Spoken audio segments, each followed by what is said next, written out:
1,00,000 కోట్లు కొల్లగొట్టి 1,000 ఎకరాల భూములను ఆక్రమించి ఇవాళ గోదావరి బంకంచెర్ల రేవంత్ రెడ్డి వచ్చి మొదలుపెట్టి చంద్రబాబు నాయుడుకు నీళ్లు ఇస్తున్నాడని దుర్మార్గమైన మాటలు మాట్లాడుతున్నాడు. చంద్రబాబు నాయుడుతోనే ఉండాలంటే, చంద్రబాబు నాయుడుతోనే అంటగాగాలంటే అక్కడనే ఉండేటోని కదా. ఈ రాజీవ్ గాంధీ ఆశీర్వాదం తీసుకొని ఇక్కడెందుకు ఉండేటోని చంద్రశేఖర్ రావు? ఆనాడు సోనియమ్మ నమ్మించి కాళ్ళకు దండం పెట్టి కడుపులో తలకాయ పెట్టి నీతో చేరతాని అబద్ధాలు చెప్పి నట్టేట్లో ముంచి నడి బజార్లో మోసం చేసిన చరిత్ర నీదైతే తెలంగాణ ఇచ్చిన సోనియమ్మకు అండగా నిలబడాలి. ఆమె బిడ్డగా ఈ తెలంగాణలో ప్రజా ప్రభుత్వాన్ని తేవాలి అని చంద్రబాబు నాయుడును కాదనుకొని ఇవాళ కాంగ్రెస్ పార్టీలో చేరి ప్రజా ప్రభుత్వం రావడానికి మీ అందరితో కలిసి కదం కదం కలిపిన మిత్రులారా, ఇవాళ నేను అడుగుతున్న సూటిగా చంద్రశేఖర్ రావును, నిజంగా నీకు ధైర్యం ఉంటే, నీలో నీతి నిజాయితీ ఉంటే, చిత్తశుద్ధి ఉంటే గోదావరి బంకంచెర్ల గోదావరి నది జలాల మీద శాసనసభలో చర్చ పెడదాం. స్పీకర్ కు లేఖ రాయి నువ్వు చెప్పిన తారీఖు నాడు అసెంబ్లీ పెట్టించే బాధ్యత మా శ్రీధర్ బాబు గారు తీసుకుంటారు. నువ్వు నేను చర్చ చేద్దాం. గోదావరి జలాలలో తెలంగాణకు అన్యాయం చేసింది ఎవరు? ప్రాణహిత చేవళ్లను తరలించే 1,00,000 కోట్లు దోసుకున్నది ఎవడు? ఇవాళ గోదావరి బంకంచెర్లలో 3,000 టీఎంసీ సముద్రంలో పోతున్నాయి. రాయలసీమకు తరలించమని చెప్పింది నువ్వు కాదా? 2016లో మొత్తం వివరాలతో నేను వస్తా. నువ్వు సిద్ధంగా ఉన్నవా? నువ్వు చెప్పినాకనే కదా ఉమాభారతి గారి ఆదేశాల మేరకు చంద్రబాబు నాయుడు గారు 2016లో ఆనాడు జీవో ఇచ్చిండు.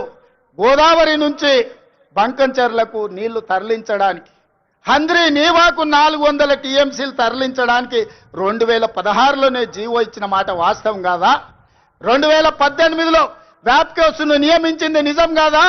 వ్యాప్కో సంస్థ 400 టీఎంసీలు గోదావరి జలాలను హంద్రీ నీవాకు బంకంచెర్ల ద్వారా తరలించడానికి ప్రాజెక్టు రిపోర్ట్ ఇచ్చిన మాట వాస్తవం కాదా?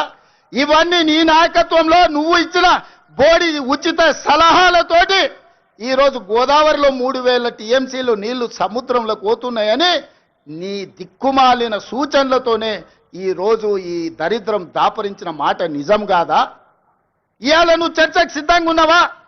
గోదావరి జలాలను రాయలసీమకు తరలించకపోయినని రోజమ్మ పెట్టిన రాగి సంకటి రొయ్యల పులుసు తిని రాయలసీమను రతనాల సీమ చేస్తా అని చెప్పిన చవటవు నువ్వు కాదా అని నేను అడుగుతున్నా.